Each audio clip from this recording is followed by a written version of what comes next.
Landscapes, greenery, verdure, and vistas of the Equiapim Mountains make road trips out of Accra a joyride all the time. Anytime you're leaving Accra to the eastern region through Ebri, you always love the breathtaking views you see on the mountainous area. The greenery, lovely. It's refreshing, but what makes it even more lovely is the good quality of that road you always journey through from Ebri through Obosumase to Tutu all the way up.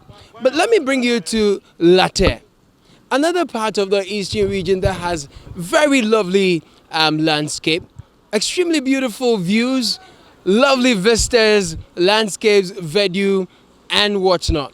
But what is different here at Larteh is how terrible their roads are. Right from the get-go, if you take the turn heading towards Larteh, the roads have developed gaping potholes for a very, very long time. There are significant potholes in front of the Benkum Senior High School and along the stretch all the way to the ancient township of Larteh itself, you find very precarious potholes. Now, for those of you watching who have used the Kwewu or Amejopa roads before, you know that very often accidents happen even though there are crash barriers on the shoulders on a steep side of the mountain. But that is not the story here in Larteh. Rather, you see deep potholes developing on the stretch. You find trees on the stretch.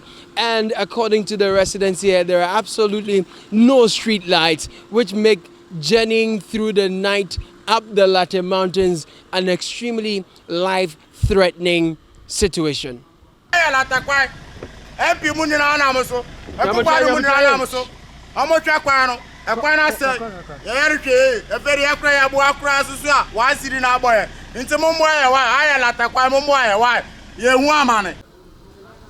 the good people of this ancient town called Larteh, tired of complaining to the central and local government to have their roads fixed, they've decided to take their destinies into their own hands.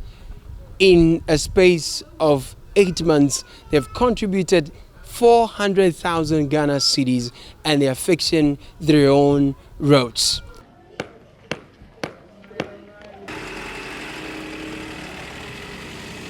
The engineer in charge of the project is Bernard Williams Amoa. He's at the feeder roads, but he's on this project because he's also a native of Larteh. We'll talk to him to get an idea of the scope of the project. So, first of all, this is impressive. Yeah.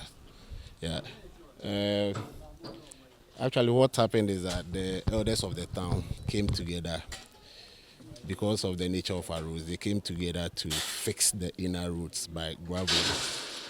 And then out of that, because we have a school here and then a clinic, they decided to seal this part of the road just to make sure that those within the road corridor will have some comfort in terms of like dust, pollution. So that is why they decided to do this. We're looking at different concepts like fixing the road with equipment, that's equipment base, and then using labor. So we looked at the options and then we looked at the cost involved and realized using labor will be cheaper.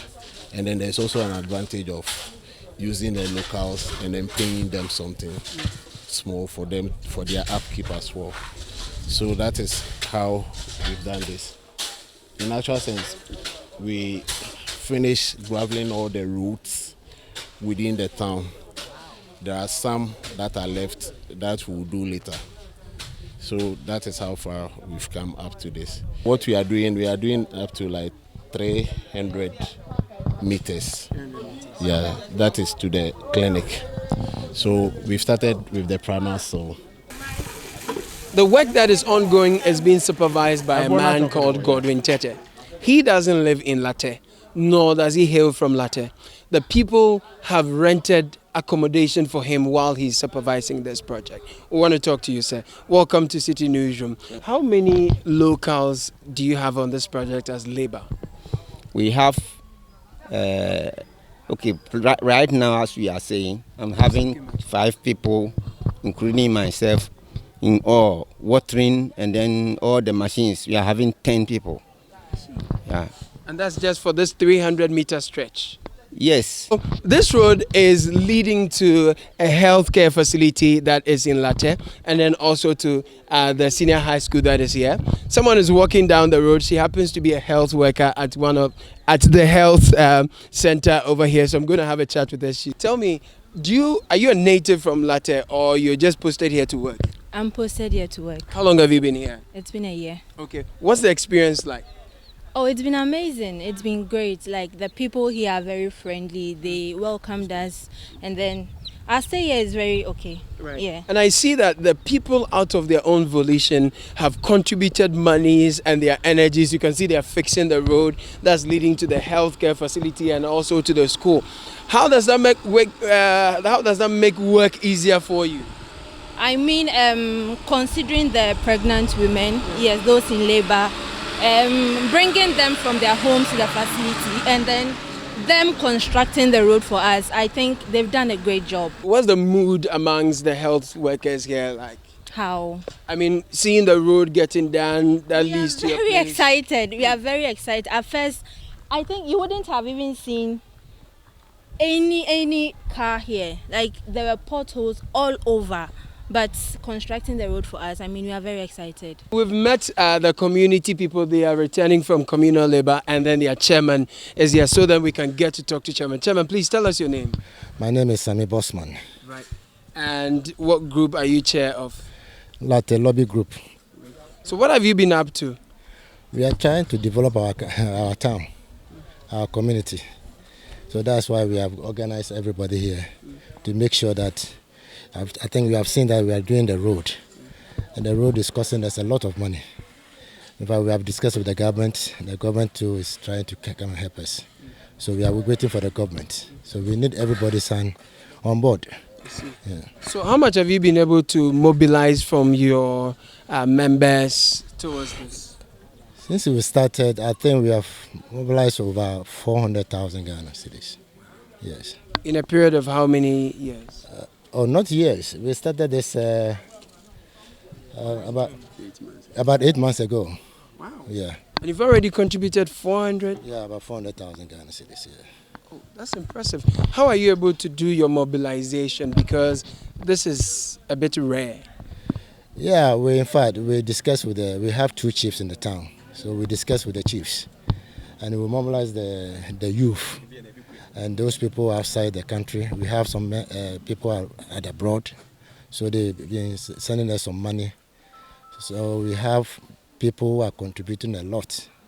Let's talk to more community people, this time to lawyer Ansa Asare. He's a very prominent lawyer, if you know him. He runs Moncrest and in Accra. And tell us a bit more about yourself. I know you've played former director role of legal education. Right. Yes. Impressive. Yeah. And this is your hometown, Larteh? Sure, yes. Wow. Typically, when people rise to heights you have, they hardly return to their hometowns. Next thing you know is their funeral. That's where everyone comes and all. What is the interest you have in seeing your community develop? Enormous interest. First of all, you see, Larteh is an ancient town. And we came to know that one of our ancient chiefs was knighted by Queen Victoria. And for a chief of Larteh to be knighted means that Larteh is already on the world map. Yeah. And as a native, I've always felt proud to give back to my community what they gave to me. We have come to realize that government alone cannot shoulder the responsibility of community development. Right. So we are trying to put our destiny into our own hands. Not only the road, if you look behind, you see a story building there. Yeah. It's a university that we are building for the people of Larteh. Wow. So that we also have... the one in the far distance? Yes. I'm told you are building it. Yeah, for the people of Larteh. Single-handedly? Yes. In fact, it is motivating the youth of Larteh. When you walk across the street of Larteh today, you could see the numerous number of people who are in town. Today, some of us we are not working here, but because of their able leadership, we've traveled far away from Kede, from Accra. My able assembly member traveled from Accra to this place this morning. This should tell you how ready we are to make sure that Larteh works again. We are very happy seeing our people coming together to make sure that our rules or our community is being developed by ourselves. We like it so much, and our appeal to other Larteh citizens that have not been able to come on board this week and the previous one, to make sure that the next time that we do this, they should be able to come, they should prepare and come and help us. A lot of youth are always demanding something from the government because they say we are paying taxes, we're not seeing any development. Do you think that this would give the government an excuse that, oh yeah, lots of people are doing it, so you all go ahead and fix your roads? Truly, I do not think that is an excuse for the government. However, I think that there are a lot of towns and villages that have able men who have money, who can do what Mr. Bossman and other people are doing. And so I think it's about time, since the government cannot do all at once, we start doing it bit by bit by bit. In fact, you think that you show this on TV and government sees this, it wouldn't trigger something. If they have to come and do the main road, they would have to do it because we have done our bit. We, the leaders of this town, the chiefs, and then our chairman, Mr. Kwam Bossman, who is the managing director of Insta Ghana Limited, and a host of leaders from this town decided that we need to adopt a self-help project to beautify our city and also to make it develop, to meet current trends. And that is what we are doing. We are into sanitation, we are into expansion of our basic community roads, not the major roads that government take responsibility. These are inner roads. Inner roads, and we are doing it. It's a complete mobilization of our people. It's a complete mobilization of resources, and we are doing it. We've also involved our MP Nana Dokuya. We've also involved the municipal chief executive, and we are all putting our hands together, to make sure that we develop Larteh. Larteh is an ancient traditional town, and we want to take it to another level. But we welcome government assistance, particularly our roads which are in deplorable situation from Manfi to Larteh, and then from Aikuma to Larteh. And thirdly, the Larteh Dodowa Road is also, we are also praying for government to intervene so that we might have, these three roads fixed.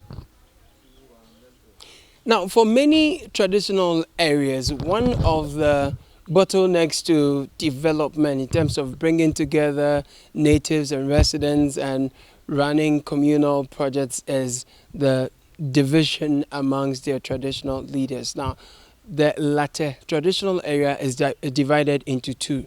Despite this, there is unity, and one of the chiefs tells us that this has helped them realize what we see today. You see, Larteh is one, but it's divided into two. You have Larteh Kubase, and we have Larteh Ahenase.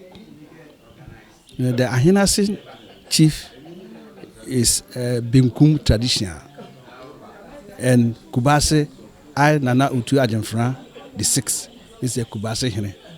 So all the time, sometimes people do mention that Larteh is one, so they believe that only one king or chief is ruling Larteh.